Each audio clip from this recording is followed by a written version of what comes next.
कसं काय करणार आहेस? संसार कसा करणार आहेस? तुम्ही नाही का सांगू मला? माझे बाबा समर्थ आहे.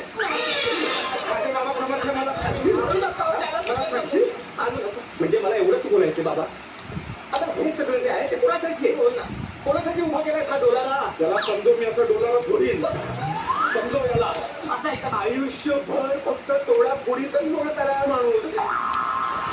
आई कसं संसार कच्ची केला है ते मटर की दाल. मला तुझं कधी कधी कौतुक वाटतं आई. नको आता ते सुखरून काढूस. हमें बसीदा परनमा हो जमानवा.